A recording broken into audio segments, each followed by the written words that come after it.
Um, Hello, everyone. I'm just trying the pointer. So I was asked to come up with a nice title, and I said this sounds cool. I'm not actually going to talk about this. The initial idea was that I should talk about something like development kind of stuff, and a bit louder. Okay, so I imagine that the first time I'm going to talk here to developers, I'm going to talk about actual development. And my initial idea was to talk about how I built this thing, Moonka.space, my current company, using Firebase.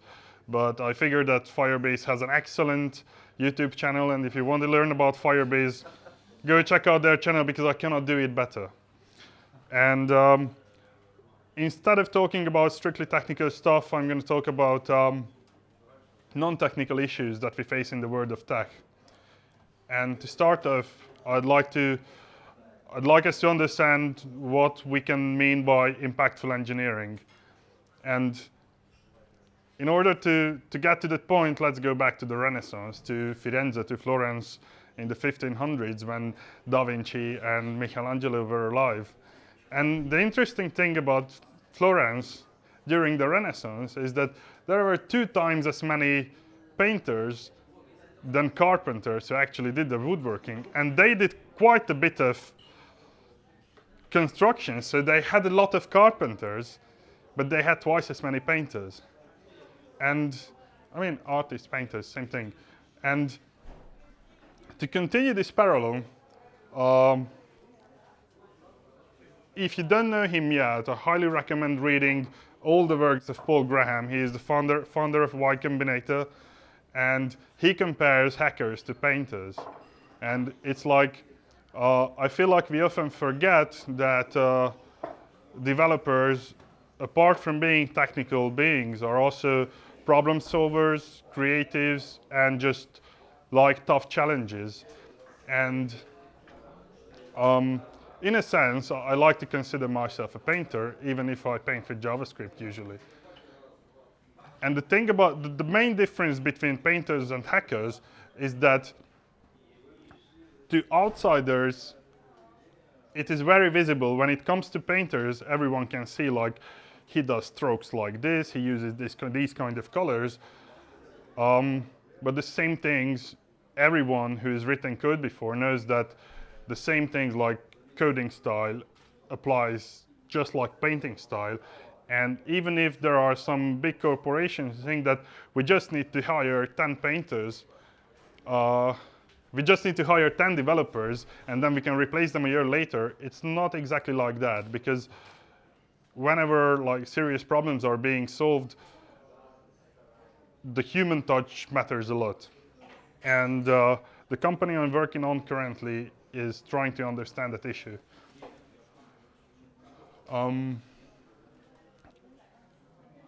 And the biggest reason behind that is that if we understand how we work as creative problem solvers, then maybe we can ensure a continuity of high quality work that we're doing.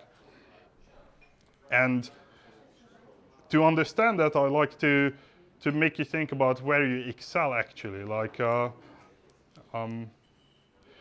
these things, pushing pixels, optimizing algorithms, ensuring server security, tailoring bundle sizes for client-side applications. It's like we use the same technology for that. Like if you're working, for example, with MongoDB, it's the same language. Like essentially, if from the perspective of a recruiter who doesn't understand the depth of our work, MongoDB and pushing pixels and graph tree algorithm is the same thing. It's the same language, but when it comes to an actual attitude towards our work or what we find important, it's like it requires a completely different personality. And what I feel like is a problem is that very often people from the different parts of creating a product or creating good software usually look down on each other and feel like the other parts of building good products is not as important as the rest. And I think that these are all equally important. And this triangle is how most people imagine how software development works. And I know it's really cool to put full stack developer on your profile, but I feel like it's a lie. Like you're either interested in the backend personal attitude or the front-end personal attitude, and just because it's the same language, it's not necessarily the same skill set. It's not the same soft skills that you're using. And I like to group these things more like this. And here you have what most people would call back-end development. Here you have what most people would call front-end development. And I feel like these two require like completely opposite, a different kind of attention to detail, so to say. And these are just as important. Like creating easy-to-read copy on a website is, in my opinion, just as important as ensuring that database transactions are safe. And the weird thing is that people who can write good copy think that database people are just pushing numbers in a database and it's not interesting. And people who can ensure that the database transaction is safe think that people who are working on this stuff are just writing words, which is like not even development. Like, you know, CSS is not a programming language. Everyone has heard that. And the big thing, I'm essentially going to talk about recruitment. It's not a secret. And what you always see in job ads is that everyone is listing the stack they are using, the libraries they are using. And most of these libraries, if you're going to stay in your job for more than 6 months or a year, you're not going to be using the same libraries, because these are like flowers. They last for a season, and they new stuff are going to come around. So who really cares if you have, I don't know, 9 years of experience? If you have 9 years of experience with React, because next year you're going to use something else anyway. And the most important thing when it comes to recruitment, I think, is we should be talking about the hard stuff. Like, everyone is overselling on both sides. And the thing is, there is an army of psychologists working at Tinder. And if you look at it from an economical point of view, if they optimized it, if they would have optimized it so that people would find actual matches and they would live in happy relationships or marriages or whatever, they would have probably failed as a company. Because what they're most interested in is that you do find somebody, but then it's not a perfect match, and after 1 week or 2 weeks, you open Tinder again, you see the ads, they make the money. So in many ways, I feel like tech recruitment is just like Tinder. It's not optimized for actual good relationships. It's just optimized for one-night stands, so to say. And I would like to share with you a few examples of how non-truth appears in actual working relationships. This is something that has happened to me in a previous job, and during the interviewing process, it was like I was told we are using the best, newest technology. Everything is like super. What's the word here? So everything is super duper, and then the day after I was hired, the guy who was he was a super nice guy. I hope he's not watching this, and I actually genuinely liked him. But then the day after I was hired, he was like, well, actually half of our front-end code base is in CoffeeScript, and I hope you know CoffeeScript. And I didn't know anything about CoffeeScript apart from the fact that it hasn't been used by anyone in the last 4 years. So the first month on my job was that I learned CoffeeScript. And then there is the other side. How does this work? This is actually me. Like, I can do basic stuff in databases, but when companies write their ads, it's like they list the best technologies, like they want to appeal to you, so you would sign up for them. Because the thing is, the reason because software development has become like it's complicated because from one point of view it has become extremely popular, and when you look at it from the perspective of a company, it's like we are not enough. Like there should be more software developers, because if you have been part of a company trying to extend your team, you've probably seen that it's like extremely hard to find good people. And despite of all this, like we have it, what we have in the tech world is a luxury.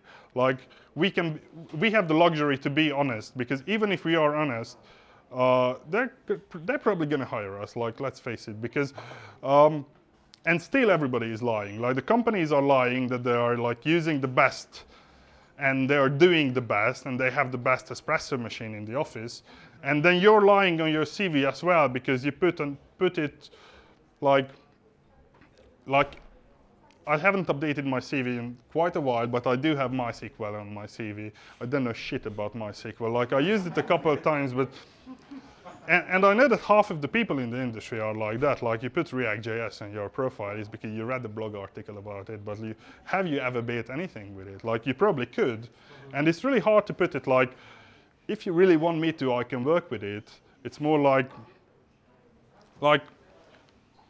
I mean, I don't want to go into even more details. It's like everybody is lying. And we don't need to, because we have the luxury to not need to lie. And the reason behind it is like we as human beings enjoy struggle. Like, I don't know, why do we climb mountains and run marathons and just...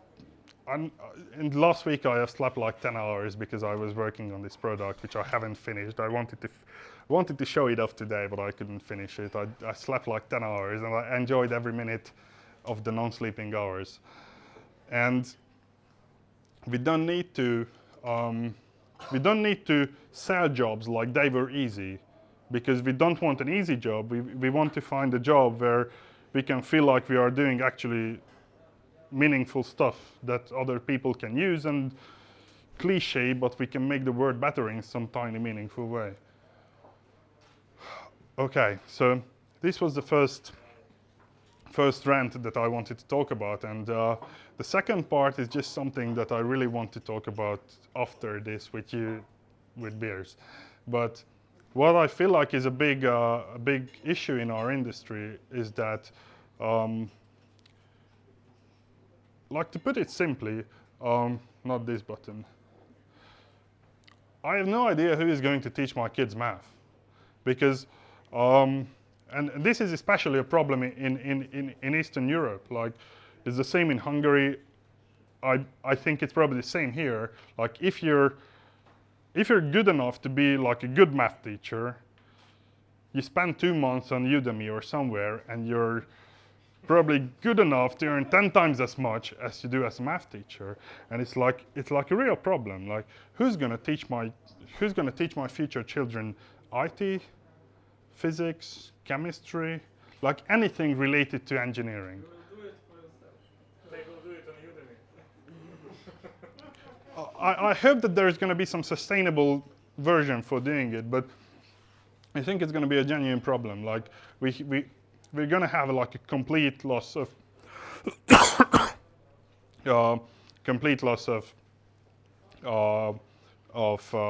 like scientific teachers. The situation is like I did not finish my degree, and I have a few friends who are actually high school teachers, and I was telling them a few weeks ago that my only regret for not finishing my degree is that I would love to teach, but I don't have the right to teach if I don't have a degree. And they were like, dude, be serious. Like, the lack of high school teachers in Hungary is so high that you can walk into any school, tell them that you want to teach math or physics or anything that you're like a bit good at, and they're gonna hire you the next day. And I don't want to make any assumptions about Ukraine, but I'm pretty sure it's the same here. I actually talked about this earlier. And I think that I think that the most important part, like just as you said, we need to take care of this thing for ourselves. And the most important part in ensuring that there are going to be people who are going to be passionate enough about their craft that they want to teach it to younger people is that they need to be working in fields about which they can be passionate enough. Like if you care about your craft, you want to share it. And if you just do your day job, take your paycheck, you go home and drink your beer, and like there are parts of the industry where you can do it for the money because there's good money for it. There's good money in it, especially in Eastern Europe, but actually everywhere. But the most important part of having people who are going to teach the younger generation is that we need to make sure that we find the ways to find people who are passionate about certain stuff. And wrong button again. And yeah, I already told about this as well. And the big question is, because what I'm talking about sounds cool, but how does good work happen? Like, I'm currently working on the answer, and it's more complicated. It sounds complicated, and it's more complicated than that. I can tell you how it does not happen. And the big reason behind, it's not the reason, like one of the reasons of the problems in the industry is that recruiters are super expensive. Like, let's say, actually, instead of development, let's talk a bit about linguistics.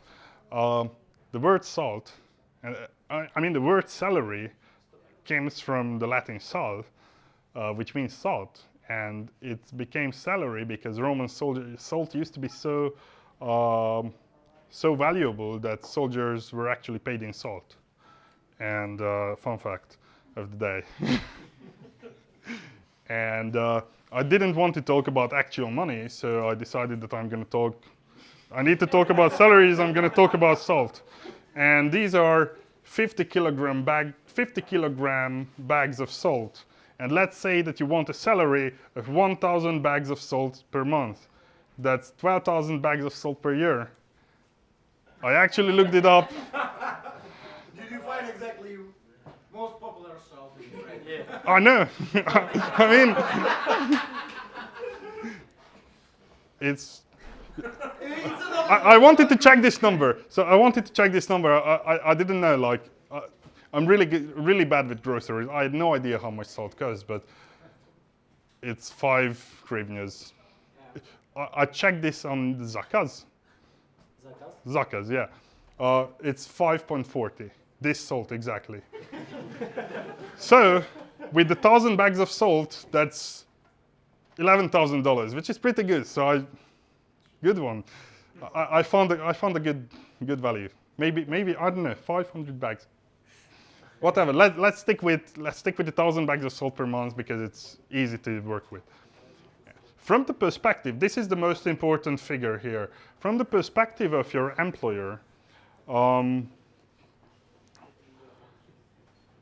if they think that they're gonna hire you for 1 year, because that's like pretty much the average tenure of a developer, they can calculate that out of the 12 months, they're probably gonna get about 10 effective months, because the first 2 months are gonna go with training, getting up to speed, getting to know your colleagues, getting to learn the processes. So if we divide this 12,000 bags of salt with 10 effective months, you get 1,200 bags of salt per effective month. That's the cost that you represent towards your employer. Comes the recruiter. I don't know if you knew this, but if a recruiter gets you hired, they get 30% of your yearly salary. Which is like... No? 50% of the month salary for the most of the recruitment companies. I know that this number is true for most of the European countries and the US, but in Ukraine that's not the case.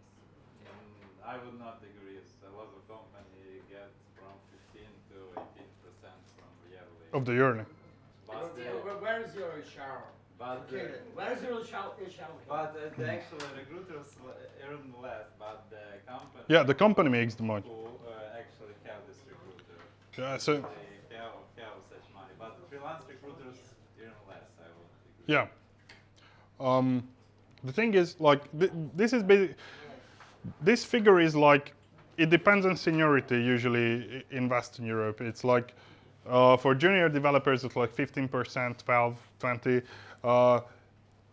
On this platform, on Moonka.space, I mostly want to work with tech leads, senior developers, etc. Like more experienced people who actually know what they want from a job.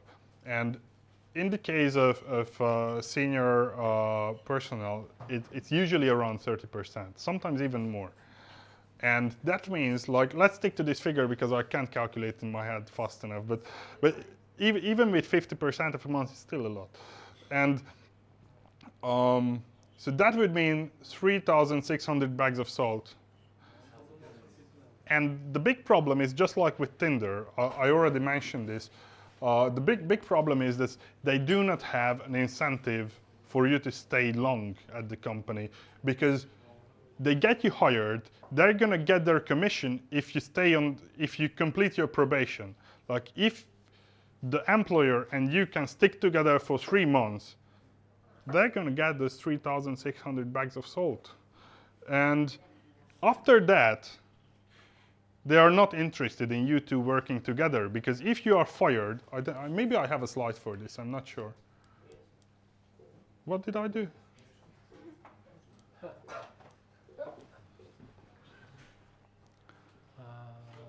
Just hit play.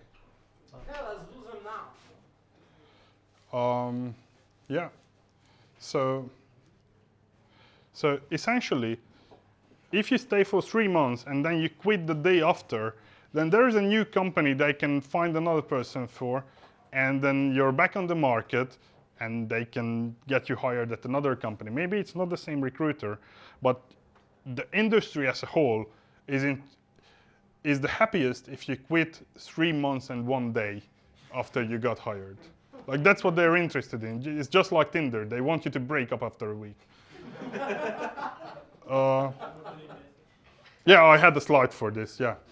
And the problem with this, like, let's just say you don't quit 3 months and 1 day after, but you quit 6 months after you got hired. So if the company wants to fill the same position, they need to repeat the same process.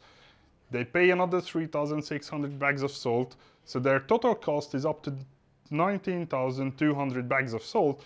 And the other issue is that they don't have 10 effective months now, but only 8, because the new hire also needs to spend those 2 months. And if you remember the initial figure, it was it was 1,200 bags of salt that they needed to spend on you. And if you're not a good hire, and it's not your fault, maybe it's the company, maybe it's just not a good match. It's just like with relationships. Yeah, like, who knows? It can be because of any reasons. It's usually not a good match because the recruiter is interested in getting you hired as fast as you can. And if you're hired, you can probably survive together 3 months. But if you quit after 3 months or you're fired and they need to fill the same position, at the end of the year, they are spending 2,400 bags of salt per effective month, which is exactly double the amount. So What was first number of the month? first number was half of that. Like, this was the first number. Like, you got 12,000 for 10 months, and then It was HR commission? It's without HR commission. yeah, like, that's the ideal thing. Like, if the company finds somebody Okay. on the street, like, that's the ideal market. Like, supply and demand is in equilibrium, and they're aware of each other. Like, there is a new position at the company, there is no need for advertising or recruiters. You just feel it in the air and walk into the company. That's the ideal market. And a super non-ideal market is this one, where your cost gets doubled because there is a suboptimal recruiting process. And at the end of the process, at the end of the day, everybody loses. Like you lose because you're not getting a good job, essentially.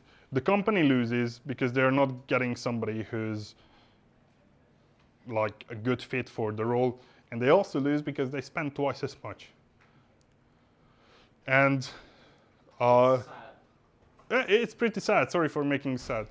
And the thing with this is that I believe that the issues that are the causes of these problems are absolutely non-technical. Like maybe next time I'm going to talk about Firebase, but this time around, the issues are not technical. Like it's not about like you didn't quit or you weren't fired because you didn't know JavaScript well enough, because the tech is not that hard. Like I believe that most of us learned what we use in our daily jobs on YouTube, probably. Like whether you have a degree in what you're doing or not, what you actually use in your day job, you probably learned it on YouTube. And most people can learn the tech. Like if you're interested in learning it, you can probably learn the tech, so it's not a technical problem. And there is all this bullshit going on, like companies have dynamic environments, they have a useful and young team, they have a competitive salary, which I don't know what the fuck means, they have specialty coffee, which is a new thing, and they even have Thai massage and a chef in the office. And this is something that I've been seeing recently, like this is a phenomenon now in one of the Budapest developer jobs group.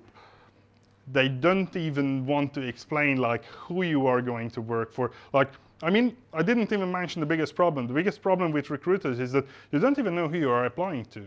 Because if they told you who the company is that you're going to work for, then you could call the company directly and just negotiate half of their fee, like everybody wins.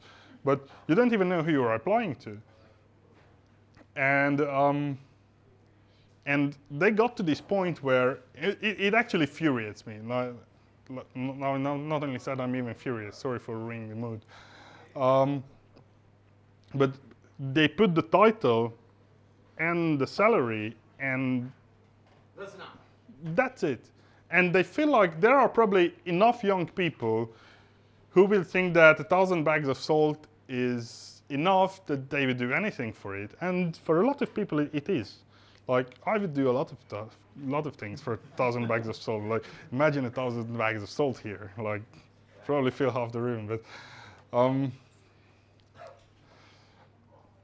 and I feel like we have to ask the important questions, like who is going to use your work, and do you really care about the ping pong table? Do you really care about the fancy stuff in the office? Like, I'm sure you've seen all this stuff, like the things I mentioned: specialty coffee, chef, Thai massage. And what I'm seeing is that these are like so meaningless competitions where nobody wins. And what I'm seeing with more experienced people, it's like they don't really care about another single origin fair trade coffee bar in the office. It's like they want to get meaningful things done.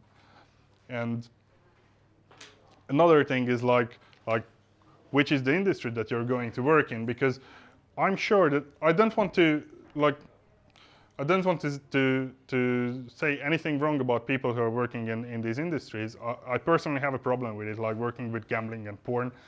But like, I believe that these two are not equal. Like, if you can choose between working on something innovative or something that would help a lot of people, and between an industry that's more about, I don't know, I don't want to say anything negative about it, but like, industries are not made equal. Like, there are better industries and not so good industries. And these questions are not being asked. Oops, wrong button. And there's also like another level of insincerity. Like, everyone wants to seem like they use the latest tech. And that's what candidates put on their profiles, and that's what companies put on their profiles. Like, we use the latest tech. And there's nothing wrong with using old tech. Like, I don't know if you knew, but COBOL is actually the language that's paid the most because all the banking systems are using COBOL. And if you happen to be a senior COBOL engineer, you're probably making millions because all the German banking systems are still in COBOL. And also another thing that's being told is that everyone is a super charismatic, super friendly team player. And what I see is that developers are weird people. Like, we are just let us sit in a dark room, and maybe 2 months later we happen to accidentally make something extraordinary. But you've seen the stock photos with the ties and the super friendly handshakes and the big smiles, and we're not that kind of people. Like, I don't know if you've seen developers, I mean, you probably have, but not that kind of people. And why do we have to tell that bullshit about ourselves? And why do companies expect to tell that bullshit about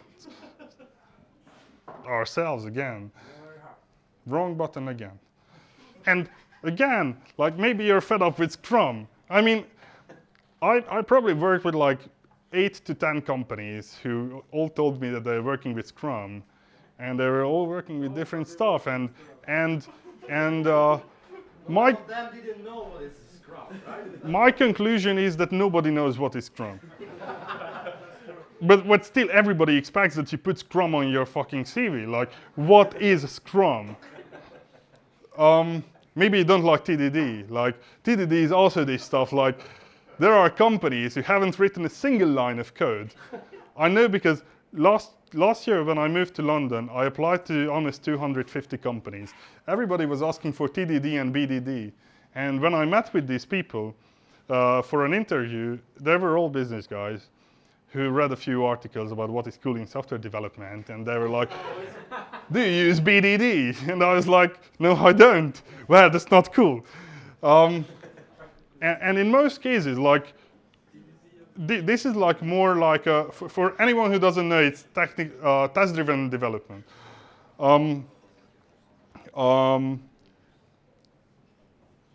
My personal opinion is that in the case of new projects, when you're building something new, there is no time to write tests. Like, once you reach a certain level of maturity and you want to make sure that your software is stable, then it's time to test it properly.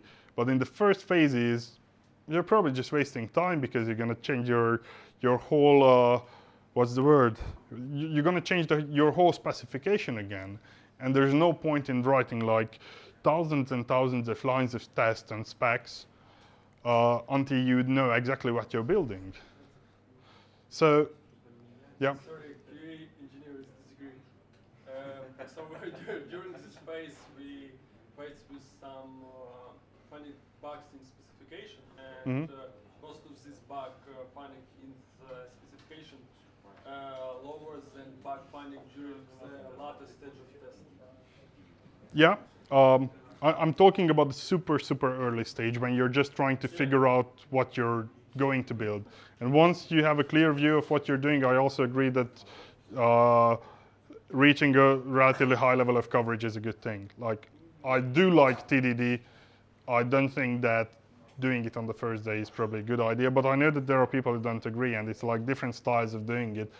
I just feel like requiring TDD from guys who don't know what is TDD is not a good idea.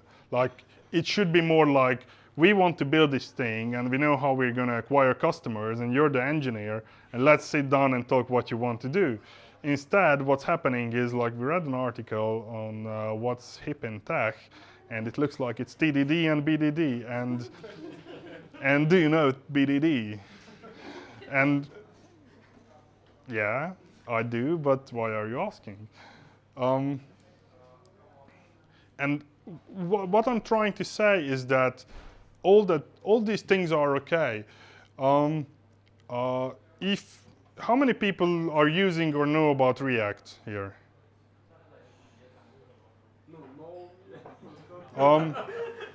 So there is the founder of one of the core contributors of React is a guy called Dan Abramov.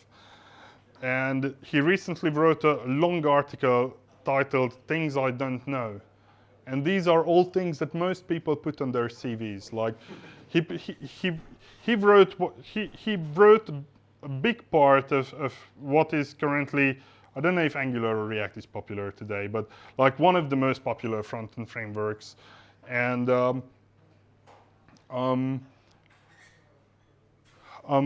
he wrote in the article that he doesn't know CSS. And that's not something you can do at a job interview. Like they are hiring you to do JavaScript programming, and they ask you like, and how do you feel about CSS? And then you're like, I don't know shit about CSS. And then they're like, you're not hired. And maybe they're losing out on Dan Abramov, which is not a good thing. And I really don't have answers to these things. Like, I feel like there is a serious issue. I feel like we have the opportunity to build what I was talking about at the beginning of the presentation. Like, we could have a new renaissance. And we have the ratio. Like, we have enough coders. We should have more. We will probably have more.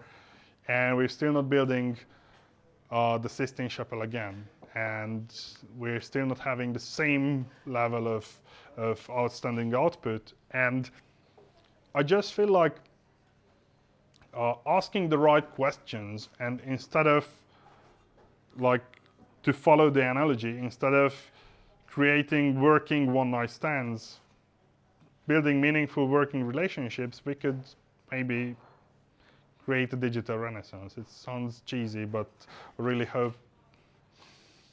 And the thing, like, yeah, this is the thing I'm building. It was supposed to be ready today. It isn't. I feel like a total failure now, but yeah, thanks. Anyway, Zoltán invited me to your local group, and hopefully this is going to be ready on December the 1st. And I'm going to post a link, and if you signed up for the newsletter or something, or if there are people who are building software companies here and are responsible for recruiting, you get a nice discount. Just type Uzsgorod. I haven't coded the coupon system yet, just write me an email. So the biggest thing is, like, not everything is scalable. Yep. Why you need the Ukrainian flag colors? That's. But switch it. Yeah, because the blue one must be that. I didn't realize. Like, honestly, I just realized. Like, the thing is, like, Moonka. Like, the name here is like Moonka in Romanian and Hungarian both mean work. So Moonka.space is essentially workspace. And it's like a word play with racist. Why? Yeah, working space only for Ukraine. I'm just joking. Don't take it serious. No, I was actually scared. Like, I didn't realize I was doing anything wrong. So it's like, I have like a thing for rockets in general. This is a rocket. Like, but I'm not at the design meetup, so I did this. This is a rocket. This is Earth, the blue one. This is the moon here. So it's not a Ukrainian flag. Switch the color, and you will have a lot of the fun from Ukraine. Because you will have the Ukrainian flag. Yeah, well, when I'm creating the Ukrainian internationalization, I'm going to switch the logo. I'm going to stick with the Earth goes to moon allegory. But what for Ukraine I'm going to do, we already have a moon base, and moon base goes to Earth version. I promise I'm going to do a UA.Moonka.space, and the logo is going to be inverted. So the important thing is, like, not everything is scalable. Like, the things that we need to do here is, like, I have no idea how to market this to companies, because what I will have to tell companies is that you don't know who you are looking for. And it's really hard. Like when it comes to communicating these things, it's like you don't want to tell your customer that he's doing something wrong. So I'm gonna try to say something like, "You could be doing this better." But the first thing is that I want to help. Like jokes apart, I want to help companies understand who they are actually looking for. Like maybe they're looking for someone who's good at the pixels pushing stuff. Maybe they're looking for someone who's good at rewriting all those CoffeeScript stuff in TypeScript, for example. We are like some people are like, I was disgusted by TypeScript, but the interesting thing is that there are a lot of people out there who feel like they are special because they know something that was trendy 6 years ago, and they also know TypeScript, which is popular today, and they feel like it's a challenge to not only, I don't know, I'm just trying to come up with an example, but I know that there are a lot of people who can be motivated by the thing that I was disgusted by. And we are not the same, and it's like we have different motivators, and I feel like clear communication is the biggest thing. Like the company that hired me, if they had an ad which said, "We need somebody who can bring our CoffeeScript code base up to date because we did not dare touch it in 3 years and it's starting not to work." If they had the audacity to put this out publicly, like we messed up our code base and we need you to fix it, then I would not have applied to them, and maybe someone who liked this challenge would have applied, and I wouldn't have had to suffer with CoffeeScript, and they would have found somebody who liked doing it. So I feel like the biggest challenge with this platform is going to be something that's not scalable. It's going to be consulting with companies and trying to teach them who they are actually looking for. And I'm still trying to figure out how to do this in a non-rude way, because I don't mean to be rude, because it's just something that's grown on us. It's like it's became standard, and it's like there are these things that it's how we work every day, and then you have like this eureka moment when you feel like it's not good. But we are so accustomed to it, like it can probably be changed, and there's nobody who's at fault, because everyone is working with the same recruitment agencies, everyone is working through the same processes. There's nobody wrong here. I need to find the communication tricks to communicate this, but I'd like to have the companies communicate and understand who they're actually looking for. Probably, it would be cool to have some software platform do it. I think that some of this can be automated and some of this can be scalable, but first, I'm probably going to do interviews with companies. Like when somebody is looking for, and it's going to be cheap. Like I'm going to be making not too much. But if somebody is looking for somebody new in their team, I'm just going to talk to the whole development team and try to understand who they are actually looking for. And that's the thing, like ask the questions that actually matter both to the candidate and both to the company, because just like I used the relationship, like the romantic relationship allegory before, but just like in the case of relationships, it's often in the case of work, it's like the employer is up here and you're down here, and you feel like you're honored to have this opportunity to apply to their position. But it's more like they need you just as much as you need them. So it's an equal relationship, and in order for it to work out long term and in a manner that both parties feel valued, you need to ask honest and tough questions, and that's how you get to some meaningful work. These are the three things that I'm trying to to maintain that there are going to be no recruiting agencies. There's going to be no spam. There's going to be no bullshit. And essentially, what I'd like for you to have is that, like, if I would work with recruiting agencies, I would probably could be making double, triple the money. The reason I'm building this is because I, as a developer, couldn't find a platform where I knew that if I open it, it's going to be meaningful, good jobs, where maybe not everything is for me, but everything is formulated in a way that I can understand if it's for me or it's not for me. It's like, I just want to have, for the community, a platform where you know that if you open the site, you're going to find quality jobs. And I know that it's going to be hard, but if I feel like somebody paid the price of a posting and it's not high quality enough, I'm going to reject it and refund the money. So I hope that soon enough I can send you all a link to this. I'm actually glad that it's not ready, so this whole talk is not an ad directly. I'm going to turn it into one soon.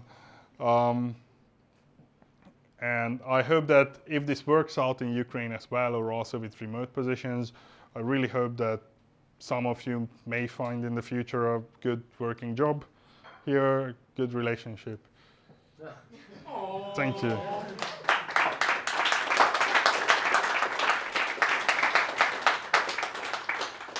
Questions? Are you the only one who's working on that Moonka.space? Yeah, at the moment, yeah. So sad. I like before.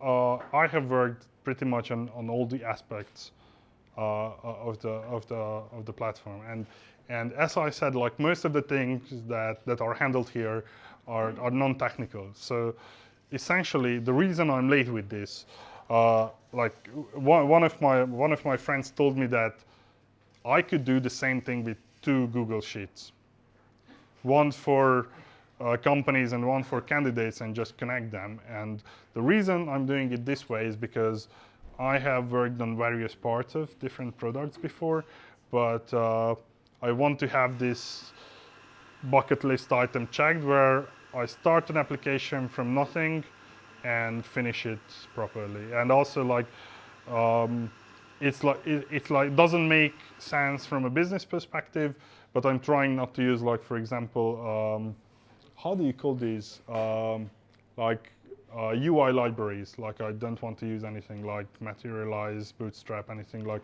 For example, I'm writing all the CSS from scratch. I'm using Bulma, like, but like I don't have ready-made UI components. Like, I want to make completely custom. It's like a personal challenge to build it myself because I want to know if I can do it properly. But I probably can. I definitely can't do it on time, but I probably can do it. It was a personal challenge. Like, from a strict business point of view,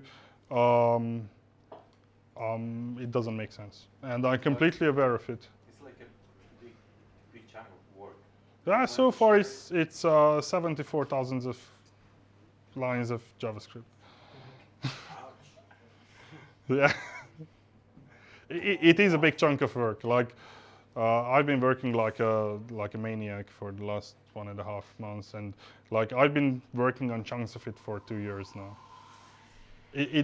Like the important thing here is also, like, I think that great stuff are not always logical. I think this is going to be great. Like, I can't say how passionate I am about finally launching this, but I feel like also the thing in the title, like the Sistine Chapel, it doesn't make sense. Like, what makes sense from like an economical point of view is maybe Le Corbusier. When you come to architecture, like 20th century brutalist architecture does make sense. But most of the things that, like, are probably the most valuable pieces of architecture from the last millennium is, like, they don't make any sense. I don't know, the Eiffel Tower doesn't make any sense economically. Like, it probably does now because it has become like a tourist attraction and brings Paris a lot of money, but back when it was built, they didn't want to keep it. Like, they wanted to build it for the World Fair and destroy it a year later. It didn't make any sense economically. So I know that it doesn't make sense, but I'm doing it. It's very strange. Oh. You obviously will have some big group of haters from HR community. Yeah, and the thing, Big group of support from non-HR community. that's the thing. Like, I wrote a post about it on my Facebook profile, and I started it with like, "Hey HR people, if we are friends here, I actually like you as a person, so don't be mad at me." But I tried posting about it on LinkedIn, and it's like I have like, I think 700 or 800 connections on LinkedIn, and more than 500 of that is recruiters. How you will filter? Is it recruiter or not? Is it bullshit or not? I don't read any of my LinkedIn feed. It's like, it's too bad. It's like, it doesn't make any sense. Like, back when, like, as I said, that was like another crazy thing to do, but I moved to London with a laptop backpack essentially, and enough money to like survive for 6 weeks probably. And I wanted to get a job as fast as I can.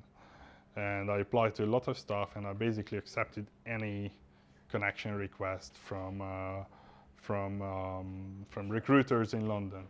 And if you want to see how that works, just change your LinkedIn profile to London, Greater London, United Kingdom. And tomorrow you're gonna get 100 requests from IT recruiters. It's crazy, like, and it's just bad. And I accepted all of it. Like, before that, I didn't use LinkedIn. Like, I had like a... Do you understand how all of us will check that tomorrow? Sorry? Maybe today. I'm sorry? All of us will check this tomorrow, maybe today. Yeah. Just for experiment. It does happen. It's like crazy. And you get like 10, 15 messages every day. You know, that's a great idea and a good presentation, but don't you think problem is a bit different? So you mentioned Tinder. Yeah. And why Tinder is popular? Because most of the people don't give a shit about marriage. They just want to date. The same situation with recruiters and work marketplace. Maybe most of the people don't want to just find a job and sit for years here. And they just want to work 6 months and then switch and get a bit more larger salary and go on. So as Karin said, the planet is fine, people are fucked. So problem is that people don't want this approach. The difference I feel, like, you have a good point actually, but the big difference I feel between romantic relationships and work relationships is that the biggest problem isn't that the people are going to switch. Like, even if you, like, I think the average for a job tenure in IT is under 2 years, and I haven't worked at any company for more than a year, and it's like 8 months, 10 months, something like that at every company. So and that guys, what are you talking about? The 1,000 self-packs, right? Per month. I mean, you are that guys who going from the job with 1,000 sales packs. I wish I had that many bags of salt, but I don't. But I think we can continue on after party. yeah, sure. Давайте поблагодарим нашего спикера.